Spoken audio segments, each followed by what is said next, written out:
Anglers Extra.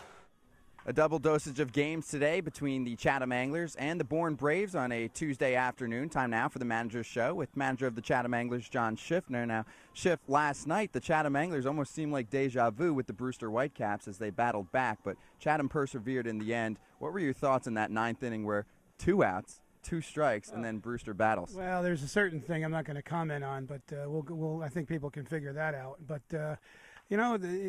that's why Brewster's won 22, 23 games, whatever it is. I mean, unfortunately, they've lost 5 in a row, but they're a good team. And they showed why they're in first place, or at least tied for first place. They're very good. They didn't quit. Coach Myers uses his bench very well. He's got a number of guys on the bench. Those pinch hitters came through. And Kevin didn't, Kevin made a couple good pitches that, just found the hole or, we didn't make the play. But, in the end, we did our job again, and we got the big base hit by Riley, so I'm very pleased. Now, do you feel like you gave Brewster a bit of a taste of their own medicine? Because yesterday, Chatham very active on the base paths.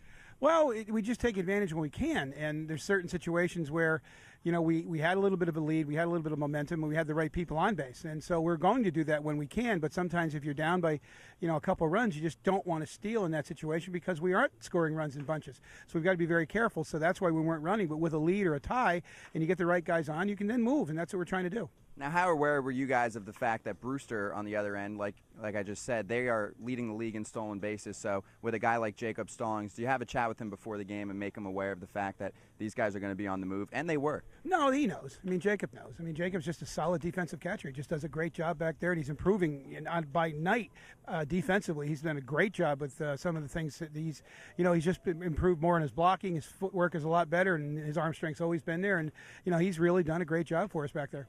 So now the Chatham Anglers with 2 games today against the Bourne Braves. This was going to be a league-mandated off day before the All-Star game. Instead, there's 2 games. How difficult does that make it for you to manage the lineup today? It's not. We have the depth. We have the players that can do it. We have the pitching staff that can do it. We were very fortunate last night that, we pitched 4 guys that pitched, 4 innings, 1 inning each and didn't really tax their arms. They'll be able to come back today. We're always confident that Zucchino and Denhart can get us deep into a game, so not concerned. And we're just going to rotate our guys around and make sure nobody's getting, sitting on the bench too long, and see if we can get some more offense generated. Nothing's going to change dramatically.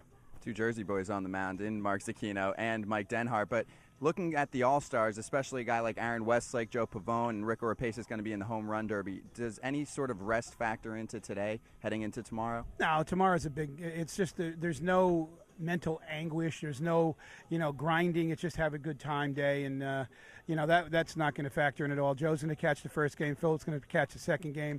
Ricky's going to play. He's going to play first base in the first game, probably DH the second game. We're just going to do what we can do. Right now, obviously, because of the pitching situation, that does take precedent. But as far as playing goes, we're going to try to play and win every game because we really can't afford too many more losses. So we're going to go play hard as we can. Yeah, how much are you paying attention right now to the standings with a team like Orleans, because Chatham trying to battle back, and you guys have played many less games than the Firebirds, but they're on a roll. Right, they're playing very well, and we really need to come out of here with the absolute worst of the split. We really, really could use a sweep today. That'll give us 4 points behind Orleans, and let's game on if we're 4 points back. If we come out of here still 8 points back, it's going to be real difficult to catch up, but not impossible. But a sweep today would really be nice. Now, you don't like to look too far ahead, but did you take a peek at the schedule and see what the last 2 games are and that Orleans and you guys are fighting? That's the way it should be. Why not? And, it would basically mean the winner takes it all, and that's what you strive to do. That was our goal this year from the beginning, was to get better, make the playoffs. And, I think if we do get better, we will make the playoffs. So now quarter 3 of the season is complete. The Chatham Anglers go 3-8 during that stretch, and let's go over your report card. It's not good.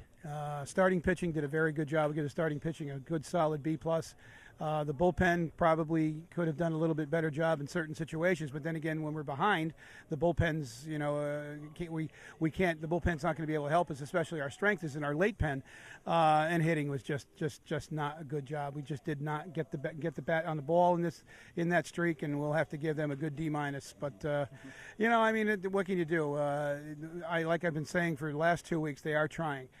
We've been in virtually every one of these games. There hasn't been a blowout, and that's a credit to the pitching staff, but it's also a credit to the hitters at keeping it close.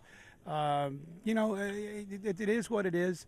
Last night we busted out with 12 hits, and I thought, we had some big hits, and if we can continue to do that, who knows? We'll see what happens. Right now it's to leave the Cape with a good taste in your mouth. Can you attribute that D- hitting to anything in specific, or is it a certain approach at the plate, or just some unluckiness, maybe a mix of both? I'll say a little bit of unluckiness. I will also say that some guys need to change their approaches at the plate, and we've been constantly working on that. And again, it's tough. It's a mental thing. It's a physical thing.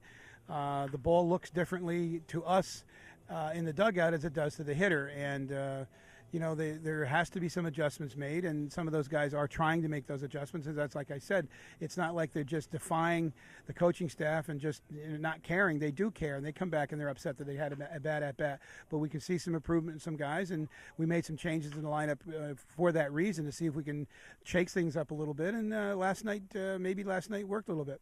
Yeah, what did you think of last night's lineup, especially a guy like Brian Humphreys, who's been in the leadoff spot for most of the season? He goes into the 7th spot, and he really flourished.